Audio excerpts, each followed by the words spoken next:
Hello and welcome to Latitude at Frontline.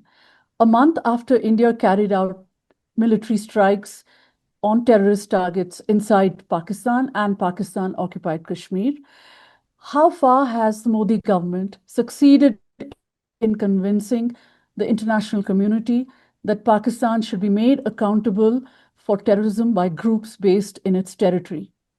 Instead of being censured and condemned, Pakistan now heads two terrorism-related committees at the United Nations Security Council. How did this happen, and what does it mean for India's efforts to expose Pakistan to the international community? I am Nirupama Subramanian, the host of this show, and to discuss these questions, my guest today is Michael Kugelman, South Asia analyst. Many of you must be familiar with his weekly column, South Asia Briefing in Foreign Policy magazine. He is also a newly minted senior fellow at the Asia Pacific Center, where his work will focus on India and on Bangladesh. Mr. Kugelman, welcome to Latitude. Thank you for having me. So let me begin by saying that, India is really shocked, I think, and outraged at the way this has turned out. That Pakistan now heads two committees at the UN Security Council that have been set up through very tough resolutions, anti-terrorism resolutions at the Security Council. So Pakistan is now the chair of the Taliban Sanctions Committee and vice chair of the Counterterrorism Committee. Isn't there a huge contradiction in handing over these committees to a country which is the address really for so many of these groups and individuals designated by one of the terrorism committees as global terrorists? Right. I mean, it certainly might seem ironic, but I mean, at the end of the day, this is essentially how the United Nations works. I mean, as you know, Pakistan is currently a non-permanent member of the Security Council. It's got a 2-year term. It's one of a number of countries that has that. Not for the first time that Pakistan has had this role. And when you have that position of being a non-permanent member of the Security Council, it gives you influence and the ability to have an opportunity to serve on, if not lead, some of these committees. And this comes about through essentially discussions and a consensus among the members of the Security Council, the permanent members and the non-permanent members. And if you look at the list of countries that are currently non-permanent members, that's a group of countries from Europe and the global South. None of them have serious tensions with Pakistan, and one could argue that the 5 permanent members of the Security Council have friendly relations with Pakistan. Obviously, China stands out in that regard. So, in that sense, because Pakistan, like other members of the UN, you get this opportunity to serve as a non-permanent member of the Security Council, and that puts you in a position to be in these committees. And indeed, it certainly seems ironic, but this is not the first time. There have been some notorious human rights offenders that have served on human rights committees in the United Nations. I think it's just a reflection of how the UN works, wanting to give members an opportunity to be in various places. But absolutely, particularly in the context of what's happened over the last few weeks in the region, it certainly seems ironic, contradictory, and certainly I could understand why this would be seen as such an upsetting thing for so many in India and beyond. Yeah, I think it's the proximity of the Pahalgam massacre, and then, of course, the Indian strikes inside Pakistan and that whole standoff. I think that's what brought this home in such a stark way for India. But let me ask you, what is the importance of these committees really? The Taliban now run a country, and many of the Taliban have actually been delisted. And President Donald Trump is quoting the ruler of Syria, who was once with the Al Qaeda. So, what's really the point of these groups now? Hasn't the bottom been Well, knocked out of these committees, really? Many of these yeah, I committees. mean, As I understand it, I mean, these committees, they all report to the permanent members of the UN Security Council. So they're not, they make recommendations, they do what they wish to do, and then they report their deliberations and their recommendations, what have you, to the permanent members of the Security Council. So I would not argue that their clout and influence is unlimited, but certainly there is that influence and clout. And I would just make one point about how Pakistan specifically is benefited by its role on the sanctions committee, the Taliban sanctions committee. As you know, I mean, for many years, Pakistan, the Taliban was essentially Pakistan's assets, and it worked with Pakistan very closely. Pakistan's relations with the Taliban have been quite tense since the war ended, mainly because Pakistan it lost its leverage over the Taliban because the Taliban no longer needs to rely on it for wartime support, and hence you have these tensions creep in because the Taliban is not dealing with the TTP. I think that Pakistan is now in a position where it might now have some leverage because it knows that the Taliban is keen to find ways to get off sanctions lists. And Pakistan might think it could try to exploit or capitalize on its role on this committee to try to get some things that it wants from the Taliban. So, yeah, I think it's a win. These appointments for Pakistan are wins for a number of reasons, and I think that might be one of them right there. What are the others? Well, I mean, as you know, as you, I think, alluded to before, Pakistan is trying to push back against this notion that India is isolating it or trying to isolate it globally on the world stage. And the UN is a particularly difficult place to try to isolate Pakistan or any country, just because I'd argue this is one of the few forums, one of the few global forums and platforms where Pakistan is able to exert leverage and influence. It's able to bring its Kashmir concerns and complaints and grievances to the table on a regular basis, and certainly, especially now, being a non-permanent member of the UNSC. But the fact that it has leadership roles in these committees, that's a pretty clear indication that it's not being isolated. It's always going to be a difficult thing, quite frankly, for India to do to just isolate Pakistan on the world stage. It's even hard to do that regionally. But I think that what's happened at the UN is a reflection of how difficult a task that is for New Delhi. So yeah, it's a huge setback for Indian efforts to isolate Pakistan, as you said. And the what you mentioned about the Taliban and how this might give Pakistan leverage over the Taliban at this point is also interesting because India's relations with the Taliban are particularly good at this point. In fact, the Taliban regime in Kabul was one of the two countries, one of the two entities that actually supported India's strikes inside Pakistan. So, will Pakistan be seeking to alter that optics or even substantively in some way?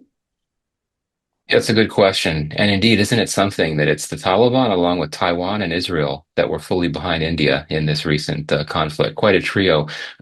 But yeah, absolutely. We're already seeing how Pakistan is trying to respond to these considerable developments in India's relations with the Taliban. And I have to say, that's a really great example. What India has been able to do in its relations with the Taliban, it's a great example of what I would describe as a very nimble and agile and practical foreign policy on the part of India. Um, so we've seen in recent weeks, Pakistan has held a series of talks with the Taliban, and the last round, some of them were mediated by China, as I understand it. So Pakistan is definitely trying to get back in the good graces of the Taliban, but I would argue that it has another reason to try to reduce its tensions with the Taliban, not just trying to push back against what India is doing, but also the broader regional geopolitical state of play. I mean, as you know, for more than 4 years, the LOC was relatively calm because you had that truce that was concluded in 2021. But now, of course, India-Pakistan relations are extremely tense. And after this conflict, we don't know what's going to happen down the road with the ceasefire.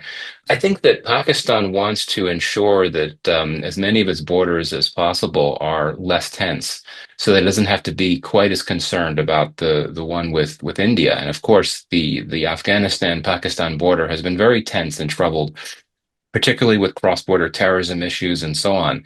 And then if you look at Iran, another place where Pakistan has had some high-level engagements of late, I know we all remember last year there was a brief military conflict between Iran and Yes. Pakistan. So I think that Pakistan is trying to do what it can to ensure that its borders with Afghanistan and with Iran are relatively calm, knowing that it has to deal with this a resurgent crisis, should I say, with India and the LOC. So, you know, is there something more that India should have done or can do to convince the world that terrorism from Pakistan and the groups based there are not just India's problem, they are the world's problem because, well, they brought the two countries close to a nuclear conflagration, and the world was concerned about it. So, what more can India do to really convince the world that, um, you know, Pakistan should be made accountable for this? I think it is important that I believe it was Shasi Tharoor at one point in his during his time in the U.S. Last week. He made the point. Actually, I'm sorry, it may not have been him. It was a member of the Indian delegation in Washington said that this is essentially the world's fight, not just India's fight, and that by trying to bring attention to this issue, the India is really helping the world, not just India. And I think that's an important point to make. And I mean, unfortunately, people have short memories in many Western capitals and might not remember that the Mumbai attacks in 2008 killed, of course, dozens of Indians, but also Americans were killed in that attack. Canadians were killed. Um, and if you look at the nature of what some of these groups that threaten India, Jaish and LAT, I mean, these are global threats for sure. They don't only pose direct threats to India. So I think it makes sense, and it was, I think, quite smart for members of the Indian delegation to bring attention to the fact that this is not just a threat to India, that it is a threat to the world on the whole. That I think is helpful. But at the end of the day, I think there are other issues in which we can get into if you'd like. My sense is that Washington, other key capitals, certainly in the West, will sympathize and support India's position that it faces this threat posed by Pakistan-sponsored terrorism. But the problem is the way things have worked out. When you have these terrorist attacks in India, India responds with military force in Pakistan. You then have a crisis, you then have a military conflict, and then, quite frankly, it's only natural for the world to look at two nuclear-armed countries engaging in a conflict and starting to worry about things beyond terrorism, including nuclear escalation risks. And I think this is the challenge for India, right? Because someone smart said this that when you have two countries with nuclear weapons that fight against each other, a bilateral dispute quickly becomes an international one. And in that sense, the focus is going to be on stability issues, global stability, and the focus gets away from the terrorism issue, which of course tends to, provoke or trigger these crises and these conflicts. So that's India's challenge, I think, is how to redirect the world's focus to the terrorism issue. And I know that's one of the key reasons why these Indian delegations are literally traveling the world to make that pitch. So you are in effect saying that the Indian military strikes inside Pakistan took away the attention from the terrorist attack in the the horrific nature of the terrorist attack in Pahalgam and focused attention on what could what could quickly develop into a nuclear war. You're saying Well, that. not initially. I mean, the initial Indian strikes, I mean, as you'll recall, were widely, I don't want to say they were backed, but I think you had many countries around the world, certainly Washington, Beijing as well, who are expressing support for India in the immediate aftermath of the Pahalgam attack. Um, and I think that many key capitals, and I certainly think Washington initially would have seen this decision on the part of India to stage strikes as a counterterrorism imperative. But it's after the initial Indian strikes, once things escalated, once Pakistan, to no one's surprise, responded, and then, once you saw things really escalate, beyond that initial strike and counterstrike, so to speak, that's when I think the global attention shifted more toward concerns about regional instability and indeed the nuclear escalation risk issue. Right. So, you talked about the delegations, the Indian delegation in Washington, and um, you know, the statements that the remarks that they made.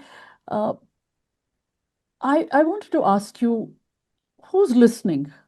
Who are they speaking to? I think this is an important point, and I and a number of others have argued that the main audience here is one back home. I mean, I think it's quite clear that both in the case of the Indian and the Pakistani delegations, this is a political exercise for domestic consumption. I'm not saying that there are not very concerned, interested folks around the world, so to speak, that are keen to engage with these Pakistani and Indian delegations, and indeed, they met with quite a few interlocutors. But you look at how this was carried out. I mean, India and Pakistan wanted to take their positions in the aftermath of this conflict, that which I would argue enjoy pretty considerable support across the board in both Pakistan and India. Take those positions to a global audience and show to audiences back home that they are taking these positions to influential global audiences. And I think that in of itself can have political advantages for both governments, Pakistan and India. So that's one important point to make. Yeah, I think that you look at who the interlocutors are. I mean, each set of delegations met with different types of folks. I mean, both sides met with, here in Washington at least, both sides met with members of Congress and key congressional committees. That's not a surprise. There were some meetings with the administration. I think India, won out in that sense. They got a meeting with the vice president. The Pakistani delegation met with a senior State Department official. But beyond that, interestingly, the Pakistanis, it's very interesting because, as you noted before, they only have two delegations to India's seven, and they're only going to five capitals to India's 33 capitals. But while in Washington, and just for a few days, the Pakistani delegation had a packed schedule. I mean, it seemed like they met with everyone. There were multiple engagements with think tanks. There were engagements with very small niche organizations like Americans for Tax Reform, things like that. Whereas the Indians, it seemed to be more targeted. There were fewer meetings. I mean, there was a think tank engagement with Council on Foreign Relations.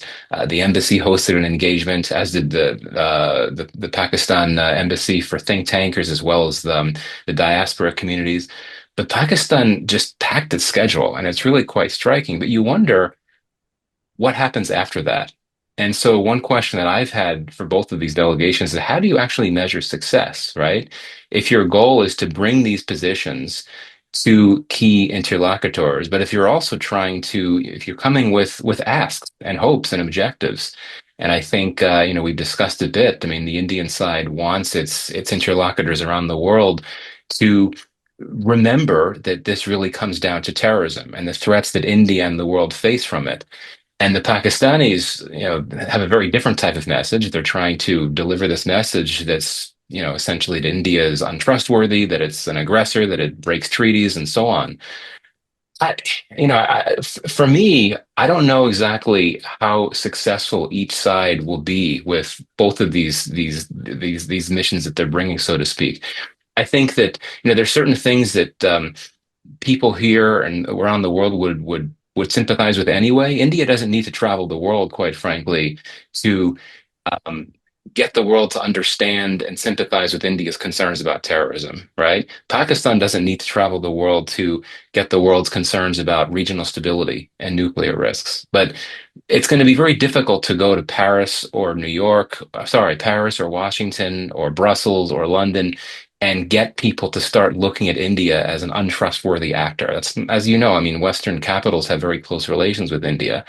So it's your question was a simple one. I mean, the simple answer to your question is I think the main audience here is a domestic one. At the same time, these delegations have been trying to get interlocutors to look at things in a different way, but I think that there's going to be only limited capacities to get global capitals and other interlocutors to change their minds about many of these things. Right. So, in a sense, you're saying that that for both India and Pakistan, there's no measure of success yet in how the international community has has absorbed this message. We can't gauge that right now.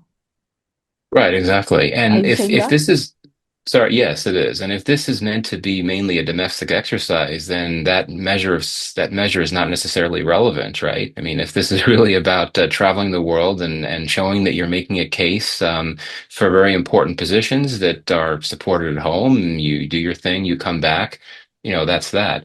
But indeed, you're right. I mean, if both delegations are actually looking for there to be some type of shift, policy shifts, then the jury is out. And again, I'd emphasize this won't be easy. I mean, Pakistan is trying to make this pitch that now is the time for the world to support peace between India and Pakistan. Now's the time for the world to focus more attention on Kashmir. That's not going to happen, right? I mean, I would argue there's never been a less likely time to think that there's going to be peace between India and Pakistan. And I don't think, despite the comments that President Trump has made, that you're going to start seeing Washington and other key capitals focusing attention on the Kashmir issue in ways that Pakistan would like it to. So in that sense, yeah, it's going to be a tough slog.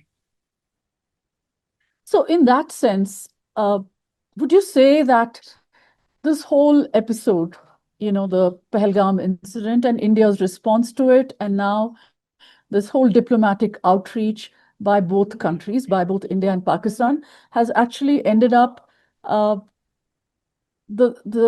has ended up doing the very thing that India does not want to do, which is to internationalize the Kashmir issue. Would you say that it has focused attention on the Kashmir issue? In that sense, Pakistan has succeeded in bringing that attention back to Kashmir. Yes, absolutely. I do think that's the case. And also going back to what we were discussing before about escalation dynamics, and what we had in this case, and if you go back to 2019 as well, though to a lesser extent, I mean, you have a terrorist attack in India-administered Kashmir. India responds with strikes. You then have a Pakistani response, and then suddenly what might have been a regional bilateral dispute becomes an international one because people around the world start worrying about the regional and the global stability implications. And that then gives Pakistan an opportunity to come in and make this pitch, as the pitch that they've always made, that, this is, what we're seeing play out now is going to continue to play out unless the Kashmir issue is settled. So it really provides openings for Pakistan to internationalize the issue. But I would also argue that India, by deciding to send all these delegations around the world to talk about these issues, indeed, that also is internationalizing the issue. So a lot of internationalizing playing out on the part of both sides here. But again, I understand India's position that it wants to refocus the issue on terrorism and Pakistan-sponsored terrorism. But in doing so, you invariably bring attention to these broader issues like the Kashmir and the dispute and so on, that Kashmir would like to be front and center on the international agenda. I'm going to take you back to the UN Security Council. Pakistan also becomes the president of the UN Security Council for a month starting July 1st. And you mentioned the benefits of being on those committees. Is Pakistan likely to bring up, what it has always alleged, that, India is behind the whole insurgency in Balochistan? It blamed Pakistani leaders, including the army chief, and the prime minister blamed India for being behind the Jafar Express hijack and the killings on that train. So do you think this is going to be an opportunity for Pakistan to bring up that issue, which which has not yet been, which most international players have not really paid attention to in that sense? They've kind of not taken it seriously at all. No, absolutely. I mean, the timing could not be better for Pakistan, quite frankly, with the position it finds itself in at the UN right now. I mean, given what's happened in the last few weeks, I mean, holding these key positions with these committees and then indeed presiding over the Security Council for a month, the timing could not be better for Islamabad, and certainly it's going to be a bit of a challenge for New Delhi. But I would argue that yes, the answer to your question is yes. I do think that Pakistan will fully exploit this opportunity to, push this argument about India sponsoring terrorism in Pakistan, and this would essentially be an extension of the argument that its delegation has been making, or its delegations are making, and that is essentially that Pakistan's a victim of terrorism, not a perpetrator of it, and then bringing attention to its allegations against India. It's going to use this very, very prestigious platform and prominent platform that it'll have at the UN to push this argument out there. And again, it's not the first time. This is what UN members do, especially those countries like Pakistan that don't have the level of global influence that the likes of India do. They will, they'll use this bully pulpit to the full extent that they can. Now, whether they get anywhere with this, is another story. But I think that for Pakistan, it's just to be able to have the opportunity to put these ideas and these allegations out there. That's a victory in of itself, quite frankly. So, from what you said, I gathered that Pakistan may not meet with the success that it wants on projecting the Balochistan issue as, an India and as an issue in which India is involved, in the troubles there. Right. And I think that this is an argument that, that's, I would say has been regarded with skepticism, for the most part, certainly by Pakistan's interlocutors in the West and in Washington, though this is very much a part of this broader argument that Pakistan's delegations have been making about India, that it's not a peaceful player, that it's an aggressor. And I think this is an argument that Pakistan will continue to make in the coming weeks and the coming months. And so in that sense, I think that it's that this, this idea of India sponsoring violent actors in Pakistan will be a very big part of that pitch and that message. I mean, this has been, Pakistan has come out with dossiers, and it's put out a lot of documents over the years making these allegations. And so, this is not new, but I think that it wants to take advantage of the fact that this recent conflict is fresh in the minds of many around the world, and it wants to bring attention. And it will definitely point to the fact that you've had a series of attacks carried out by what appears to be an increasingly potent BLA, and sort of drawn all this to sort of advance this argument that it's long made for quite some time, about India. But again, I don't know. I don't know how the world will respond to that. But at the end of the day, when you're Pakistan, you want as many people as possible to be hearing you out, and it's going to have a big opportunity before the UN in the coming weeks. One of the things that surprises Indians is that, there was this whole examination of Pakistan's terrorist finances and so on, the terrorist groups inside Pakistan by the Financial Action Task Force. Why has that international organization not been successful in actually getting Pakistan to do something to remove these groups completely?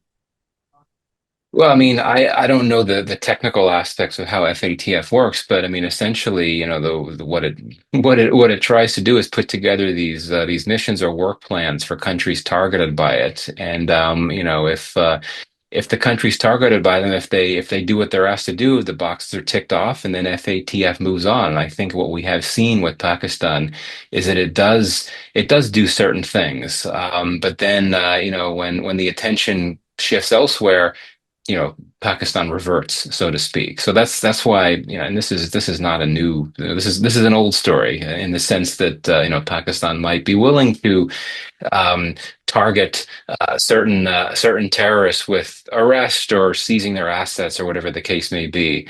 But then, once they get off the gray list, or once they get out of the attention of the international community for a reason, they then just step back and let things play out as they have. So, I mean, the FATF, I mean, its job is not to essentially order a country like Pakistan to fully dismantle its terrorist infrastructure. It's focused very specifically on these terrorist financing issues, but it does have the capacity to get a country like Pakistan to do the things, that are stipulated in a very specific, narrowly focused way in these work plans. But I don't think, clearly, no one has had that capacity. Whether you're talking about an international actor or a country, no one has had the clout to compel Pakistan to fully shut down and dismantle its entire infrastructure of terrorism. I mean, that's very clear.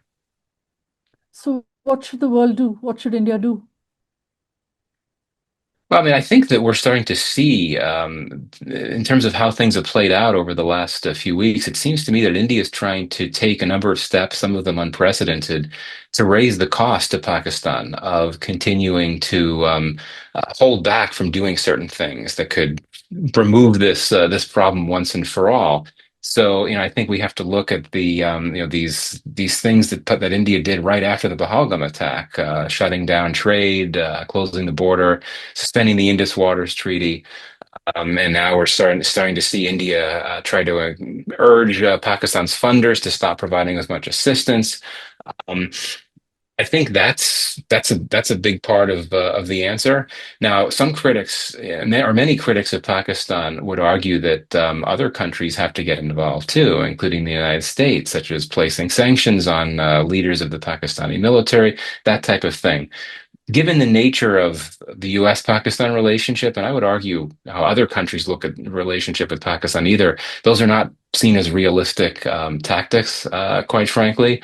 But yeah, I mean, this has been a challenge. This has been a challenge for quite some time. But it's my sense is that India is trying to play a long game, and I've written about this as well, that it recognizes you're not going to see results anytime soon, and that you have to hope that over the through pressure and through essentially attempts to squeeze Pakistan through non-military means. And here, though, quite frankly, I don't necessarily agree with this decision. Suspending the Indus Waters Treaty could be very impactful. I mean, that is something that clearly could have significant implications for Pakistan, not now, but down the road, in terms of, implications for water security in a country that has significant levels of water insecurity, even in the most serious of circumstances. But you could also argue that this would all backfire, and it would actually compel Pakistan to double down on the very things that have concerned India for so long. And we remember some years ago when Lashkar-e-Taiba members would threaten to attack India because of Pakistan's quote water theft. So now that you actually have India having um, suspended the treaty, the Indus Waters Treaty, it could actually take those steps over time to cut, to make it more difficult for water to get into Pakistan. What I'm saying is that the terrorists themselves could be galvanized by these moves that India is making. So you spoke about the Indus Waters Treaty just now. I just want to ask, how is this suspension of the Indian Indus Waters Treaty by India being seen in Western capitals in the US?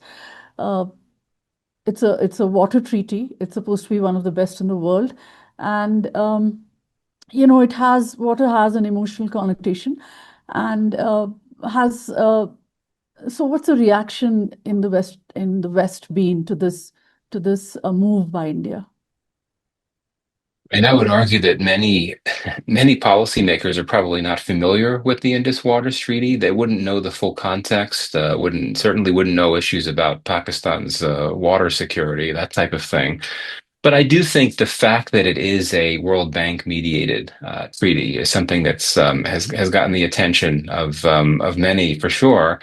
And, I think that indeed those that are aware of the context would know that this is indeed a rare success of transboundary water management between India and Pakistan. It's one of the few cases of transboundary water treaties in the region in South Asia that has essentially lasted and endured.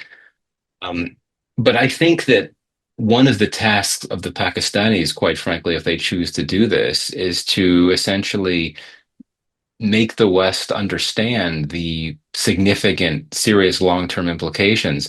I think that some might have seen Pakistan's initial reaction when they said that if India follows through on this, that it would be an act of war. I think some in the West might have thought that was just saber rattling and hyperbole. But yeah, I think that Pakistan is going to want to make that case that, well, I mean, you have to understand how serious this could be over the course of time. And if interlocutors in the West, not just in the West, but elsewhere, recognize the serious impacts that this could have on Pakistan, that might then compel a particular type of reaction from Western players. But I think at this point, I don't think, contrary to what Pakistan would like to see, we're going to see this major international campaign to pressure India to come back into the treaty. That just doesn't seem right to me. But again, I do think that many people around the world aren't really familiar with the Indus Waters Treaty, its importance, and the implications, the longer-term implications of India stepping away from it. Okay, one final question. To sum up, how would you rate Indian diplomacy and Pakistan diplomacy in the post-Sindoor weeks, which has been more effective in getting its message out? I would give each country an average grade, quite frankly. I mean, I think that each country's been able to uh, essentially double down on getting the type of support that it already had been getting, in the sense that India's gotten support from the international community on its concerns about terrorism. Pakistan's been able to get the international community support about regional stability issues, nuclear escalation risks, but on other fronts, not necessarily as much success. And I don't necessarily think that more is better in the case of India traveling to 33 capitals. I don't necessarily think that puts it at an advantage over Pakistan only going to 5 capitals, especially because I said, I mean, the Pakistanis really packed the schedule in the US in ways that I don't think India did. But basically, each country, well, let me put it this way, both Pakistan and India get an average grade in terms of their diplomacy, but in terms of their political performance, in terms of how it's regarded back home, I'd say that each country gets a pretty high grade. Michael Kugelman, thank you so much for your time and for your insights. I'm very Thank grateful, you. and it was a pleasure talking to you.